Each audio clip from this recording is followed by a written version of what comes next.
Hello friends, welcome to smile talk paramedical channel. Friends, first year result ಅಂತೂ announcement ಆಯಿತು ನಿಮಗೆ. ಆಮೇಲೆ ಇವಾಗ ರೀವ್ಯಾಲ್ಯೂಷನ್ ಡೇಟನ್ನು ಬಿಡಬೇಕು. ಬಟ್ ಇನ್ನೂ ಸೆಕೆಂಡ್ ಇಯರ್ ರಿಸಲ್ಟ್ ಬರದೇ ಇರೋದ ಕಾರಣ ರೀವ್ಯಾಲ್ಯೂಷನ್ ಡೇಟನ್ನು ಸೆಕೆಂಡ್ ಇಯರ್ ರಿಸಲ್ಟ್ ಬಂದ ಮೇಲೇ ಬಿಡ್ತಾರೆ. ಯಾಕಂತಂದರೆ ಎಲ್ಲನೂ ಅಟ್ ಎ ಟೈಮ್ ಅದನ್ನು ಏನೋ ಡಾಟಾ ಎಂಟ್ರಿ ಮಾಡಬೇಕಾಗುತ್ತೆ. ಹೀಗಾಗಿ ಸೆಕೆಂಡ್ ಇಯರ್ ರಿಸಲ್ಟ್ ಬರೋ ತನಕ ನೀವು ರೀವ್ಯಾಲ್ಯೂಷನ್ಗೆ ಅಪ್ಲೈ ಮಾಡಲಿಕ್ಕೆ ಬರೋದಿಲ್ಲ. ಅದಕ್ಕೆ ಲಾಸ್ಟ್ ಡೇಟು ಕೂಡ ಇನ್ನೂ ಬಿಟ್ಟಿಲ್ಲ. ಆಮೇಲೆ ಲಿಂಕನ್ನು ಕೂಡ ಇನ್ನೂ ಬಿಟ್ಟಿಲ್ಲ. ನೀವು ವೇಟ್ ಮಾಡಬೇಕಾಗತ್ತೆ.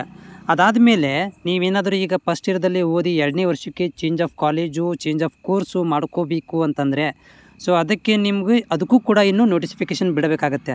ಅದಕ್ಕೂ ಕೂಡ ಇನ್ನೂ ಲಾಸ್ಟ್ ಡೇಟ್ ಮೆನ್ಷನ್ ಆಗಿಲ್ಲ, ಇನ್ನೂವರೆಗೆ ಬಿಟ್ಟಿಲ್ಲ ಲಾಸ್ಟ್ ಡೇಟನ್ನು. ಅದಕ್ಕೆ ನೀವು ಚೇಂಜ್ ಆಫ್ ಕಾಲೇಜಿಗೆ 1 ವಾರ ಟೈಮ್ ಕೊಡ್ತಾರೆ. ಅದಕ್ಕೂ ಕೂಡ ಆದೇಶವನ್ನು ಕೊಡ್ತಾರೆ, ನೋಟಿಫಿಕೇಷನ್ ಇಶ್ಯೂ ಮಾಡ್ತಾರೆ. ಅದನ್ನು ಕೂಡ ನಾನು ಏನು ಮಾಡ್ತೀನಿ ಅಂದರೆ ನೋಟಿಫಿಕೇಷನ್ ಬಂದಾಗ ನಿಮಗೆ ಅದನ್ನು ಮಾಹಿತಿನೂ ಕೂಡ ಕೊಡ್ತೀನಿ ವಿಡಿಯೋ ಮುಖಾಂತರ. ನಮ್ಮ ಚಾನಲ್ ನೀವು ಹೊಸಬರಾಗಿದ್ದರೆ ಸಬ್ಸ್ಕ್ರೈಬ್ ಮಾಡಿ ಇಟ್ಕೊಳ್ರಿ. ಆಮೇಲೆ ಏನೋ ನಿಮಗೆ ತೊಂದರೆ ಆಗ್ತಾಯಿದ್ರೆ, ನಿಮ್ಮ ಕಾಲೇಜಿಂದ ಏನೋ ರೆಸ್ಪಾನ್ಸ್ ಸರಿಯಾಗಿ ಬರ್ತಾ ಇಲ್ಲ ಅಂತಂದರೆ ನಾನು ನಿಮಗೆ ಕಾಮೆಂಟ್ಸ್ ಮುಖಾಂತರ ನೀವು ಏನು ಕಾಮೆಂಟ್ಸ್ ಮಾಡಿರ್ತೀರಿ ಅದಕ್ಕೆ ನಾನು ನಿಮಗೆ ಧೈರ್ಯವನ್ನು ಹೇಳ್ಬೋದು, ಮಾರ್ಗದರ್ಶನ ಕೊಡ್ಬೋದು. ಕಂಪ್ಲೀಟಾಗಿ ಬಂದು ನಿಮ್ಮ ಕಾಲೇಜ್ ಥರನೇ ನಾನು ಬಂದು ಹೆಲ್ಪ್ ಮಾಡಲಿಕ್ಕೆ ಆಗೋದಿಲ್ಲ. ಯಾಕಂದರೆ ಅದು ಕಾಲೇಜ್ ಬೇರೆ ಬೇರೆ ಕಾಲೇಜ್ ಇರೋದರಿಂದ ಎಲ್ಲನೂ ಕೂಡ ನನಗೆ ಬಗೆಹರಿಸಲಿಕ್ಕೆ ಆಗೋದಿಲ್ಲ, ಹೌದಾ? ಅದಕ್ಕೆ ನೀವು ಕಾಲೇಜ್ನಲ್ಲೇ ಅವ್ರಿಗೆ ರಿಕ್ವೆಸ್ಟ್ ಮಾಡ್ಕೋಬೇಕಾಗಿ ಹೊರತು ಇಲ್ಲಿ ನೀವೇ ಬಂದು ಸಾಲ್ವ್ ಮಾಡಿಕೊಡಿ ಅಂತ ಹೇಳಲಿಕ್ಕೆ ಹೋಗಬೇಡಿ ಅಷ್ಟೇ. ಬಟ್ ನಿಮಗೆ ಗೈಡ್ ಮಾಡ್ಬೋದು, ಹೇಳ್ಬೋದು, ಈ ಥರ ಆಗ್ಬೋದು, ಈ ಥರ ಮಾಡ್ಬೋದು, ಈ ಥರ ಮಾಡಿದರೆ ಬರುತ್ತೆ ಅಂತ. ಓಕೆ. ಆಮೇಲೆ ಚೇಂಜ್ ಆಫ್ ಕಾಲೇಜ್ ಮಾಡ್ಕೊಳ್ಳೋಕ್ಕೆ ನೋಡಿ ಒಂದು ಕಂಡೀಷನ್ ಇದೆ. ನಿಮ್ಗೆ ಎಷ್ಟು ಸಬ್ಜೆಕ್ಟ್ ಪಾಸ್ ಆಗಬೇಕು ಅಂತ ನೀವು ಡೌಟ್ ಇದ್ದರೆ ನೋಡಿ, ಮಿನಿಮಮ್ 2 ಸಬ್ಜೆಕ್ಟ್ ಪಾಸ್ ಆಗಿರಬೇಕು. ಚೇಂಜ್ ಆಫ್ ಕಾಲೇಜಿಗೆ ಮಿನಿಮಮ್ 2 ಸಬ್ಜೆಕ್ಟನ್ನು ಪಾಸ್ ಮಾಡ್ಕೊಂಡಿರಬೇಕು. ಈ ಒಂದು ಕೂಡ ಹೋದ ವರ್ಷ ಕೂಡ ಒಂದೇ ಸಬ್ಜೆಕ್ಟ್ ಪಾಸ್ ಆದರೂ ಕೂಡ ಕಾಲೇಜನ್ನು ಚೇಂಜ್ ಮಾಡಿ ಕೊಟ್ಟಿದ್ದಾರೆ. ಅದಕ್ಕೆ ಕಂಡೀಷನ್ ಇದೆ, ನಾನು ಮುಂದಿನ ದಿನಗಳಲ್ಲಿ ಹೇಳ್ತೀನಿ. 1 ಸಬ್ಜೆಕ್ಟ್ ಆದರೂ ಕೂಡ ಚೇಂಜ್ ಆಫ್ ಕಾಲೇಜ್ ಮಾಡ್ಕೊಳ್ಬೋದು, ಹೌದಾ?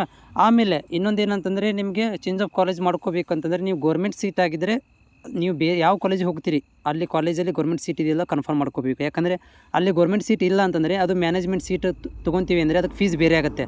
ಗೌರ್ಮೆಂಟ್ ಫೀಸ್ ಆಗೋದಿಲ್ಲ, ಫೀಸೇ ಬೇರೆ ಆಗುತ್ತೆ. ಓಕೆ. ಆಮೇಲೆ ಆ ಕಾಲೇಜನ್ನು ಕೊಡಲಿಕ್ಕೆ ರೆಡಿ ಇರಬೇಕು.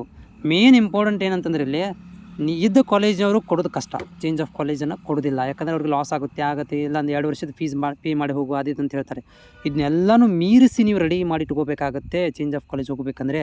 ಇದಕ್ಕೆಲ್ಲ ನೀವು ಇನ್ನೂ ನಿಮಗೆ ಟೈಮ್ ಇದೆ, ಇನ್ನೂ ಒಂದು 15 ಡೇಸ್ ಟೈಮ್ ಇದೆ ಚೇಂಜ್ ಆಫ್ ಕಾಲೇಜಿಗೆ ನೋಟಿಫಿಕೇಷನ್ ಬರಬೇಕು ಅಂತಂದರೆ.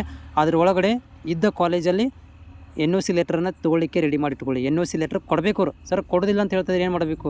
ಅದಕ್ಕೆ ನನ್ನ ಹತ್ರ ಆನ್ಸರ್ ಇಲ್ಲ. ಯಾಕಂದರೆ ಅದು ಕಾಲೇಜಿಗೆ ಬಿಟ್ಟಿರುವಂಥ ವಿಷಯ, ಅದು ಕೊಡಲೇಬೇಕು ಅಂತೇಳಿ ಎಲ್ಲಿ ಕೂಡ ಬರೆದಿಲ್ಲ, ಹೌದಾ? ಅದು ಕಾಲೇಜಿಗೆ ಬಿಟ್ಟಿರುವಂಥ ವಿಷಯ. ಕಾಲೇಜಿನವ್ರು ಕೊಟ್ಟರೆ ತೊಗೋಬೇಕಿಲ್ಲ ಅಂದ್ರಿಲ್ಲ. ಅದು ಕನ್ವಿನ್ಸ್ ಮಾಡೋದು ಅಥವಾ ನೀವು ಇಸ್ಕೊಳ್ಳೋದು ಬಿಡೋದು, ಅದು ಯಾವ ರೀತಿ ಇಸ್ಕೊತೀರಿ ಅಥವಾ ಯಾವ ರೀತಿ ನೀವು ಅದನ್ನು NOCನ ಕಲೆಕ್ಟ್ ಮಾಡ್ಕೊತೀರಿ, ಯಾವ ರೀತಿಯಾಗಿ ನೀವು ಅದನ್ನು ಅವ್ರ ಕಡೆಯಿಂದ ಇದನ್ನು ನಿಮ್ಮ ಮೇಲೆ ಬಿಟ್ಟಿರುವಂಥ ವಿಷಯ ಅದು. ಹೀಗಾಗಿ ಚೇಂಜ್ ಆಫ್ ಕಾಲೇಜ್ ಬಗ್ಗೆ ಕೂಡ ನಾನು ಇನ್ಫಾರ್ಮೇಷನ್ಸ್ ಕೊಡ್ತಿರ್ತೇನೆ. Okay, thank you.